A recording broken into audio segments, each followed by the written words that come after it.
keep your wits about you, right? Do not ignore red flags. Do not make excuses for things like, well, she's not holding my hand. It's just a cultural thing.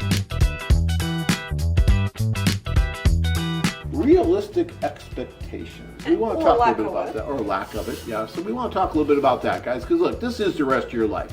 Yes, it's fun to fantasize and to picture yourself with just anybody on the website, and that's great, and maybe that can happen. But you also want to be realistic, and you want to understand what it is you really want for the rest of your life, because hopefully marriage will be for the rest of your life. And that's important. There's an old saying, be careful what you wish for. You might get it. And sometimes guys really, they just don't think it all the way through. And we try to keep you as grounded as possible. We try, yeah, we'll talk about that. So we're gonna talk about that. Yeah, guys, we've been doing this for 30 years now, right? And there's a reason why you guys are interested in this, right? There's a reason why you're going over.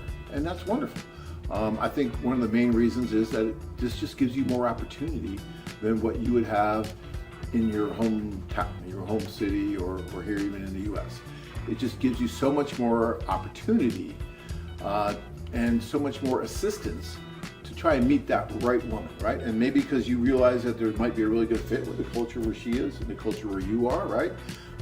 Because she's having problems too, trying to meet that right guy, and you're having issues here, trying to meet the right woman for the things that you want. And so you decide, okay, I'm going to try something like this and go over. But guys, here's a few tips to try to stay realistic. And tell me if I'm off base too much. Tip number one, until you meet the woman, right? Until you actually meet her, you really don't have, quote unquote, real relationship. Okay, you might have kind of a virtual relationship. You might have something like that, but are you engaged before you meet her? No, you're not.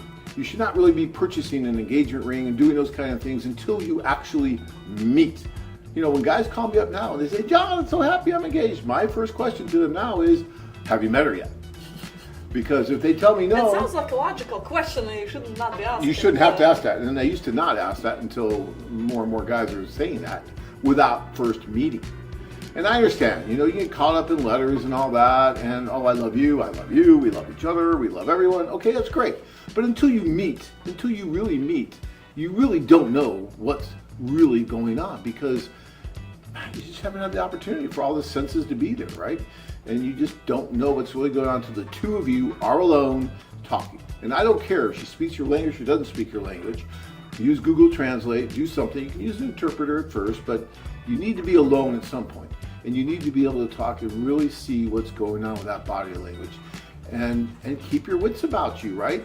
Do not ignore red flags. Do not make excuses for things like, well, she's not holding my hand. It's just a cultural thing. It's just a cultural thing. Yeah, is it a cultural thing for a woman not to hold a guy's hand? Well, look, on the first date, there could be moments when she is uncomfortable, so on the first date, okay. First date, okay, I'll give you that.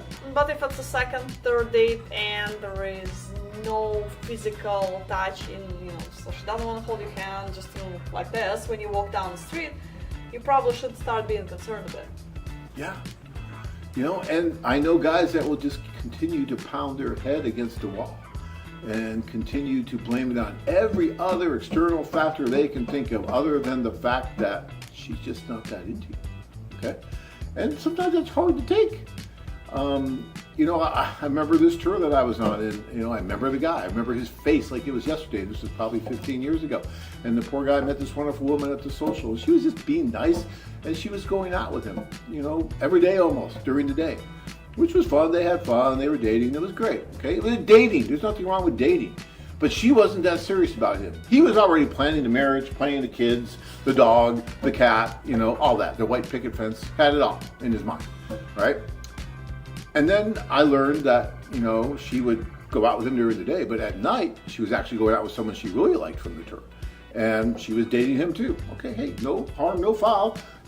Guys date multiple women. Women can date multiple men. That happens. But I needed to tell him that this woman, although she was nice and although she probably just wanted to be friends, there wasn't a future there. And he needed to understand that. And so I remember that conversation with him. He had a beer in his hand.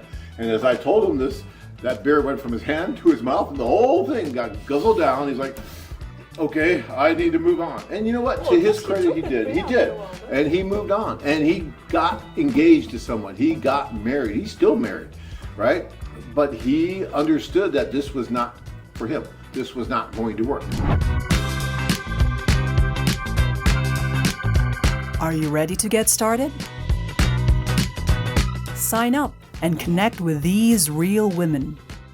Check out our website at BarranquillaWomen.com.